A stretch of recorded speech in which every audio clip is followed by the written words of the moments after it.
15th August. For most, it's just a date, but for India, it's birth of a nation. For Korea, it's the return of light.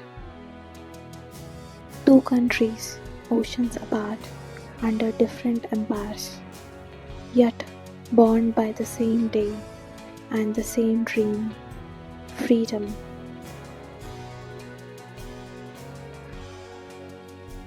In the early 1900s, India was the jewel in the Britain's imperial crown, but the jewel was restless. The voices of Gandhi, Nehru, Bose, and countless nameless heroes were rising.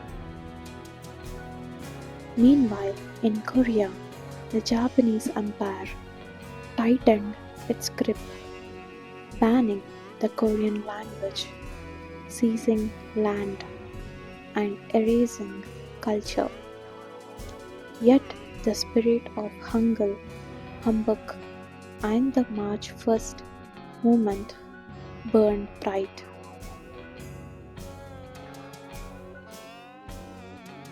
Asia in the early 20th century was a web of whispers. Exiled revolutionaries met in coffee houses, safe houses, and student hostels from Tokyo to Shanghai. Indian, Korean, Chinese, Vietnamese activists exchanged ideas, printed leaflets, and inspired each other. Indian revolutionary Rashbihari Bose, a fugitive from British police, found refuge in Japan in 1915. There, he met Korean patriots like An Chang-ho and Syngman Rhee-seul.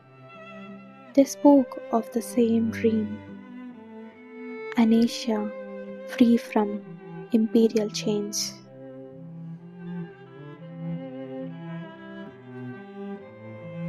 Mahatma Gandhi's message of non-violent resistance traveled far beyond India. Korean newspapers in the 1920s translated his speeches. Students in Seoul studied India's Satyagraha as a model for peace protest.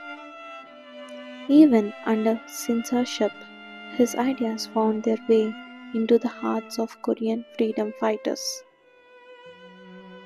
But while Gandhi preached non-violence, another Indian leader, Netaji Subhash Chandra Bose, believed freedom sometimes needed the force of arms. His Indian National Army by Japan during World War II was a symbol that colonial armies could fight back. As Japan's empire began to crumble in 1945, it was not just India that felt the winds of change. Korea, under Japan for 35 years, saw the end of the Pacific War as a door to the liberation.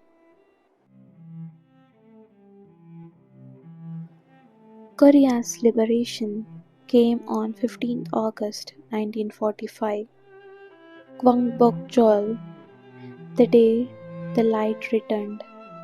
But joy shattered by division. North and South Korea were split by foreign powers.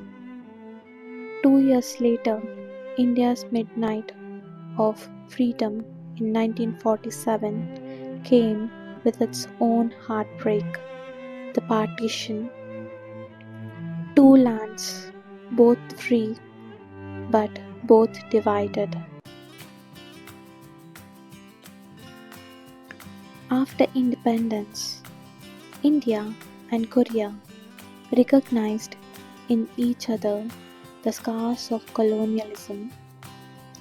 India supported Korea during the Korean War by sending medical units, not troops, to uphold peace.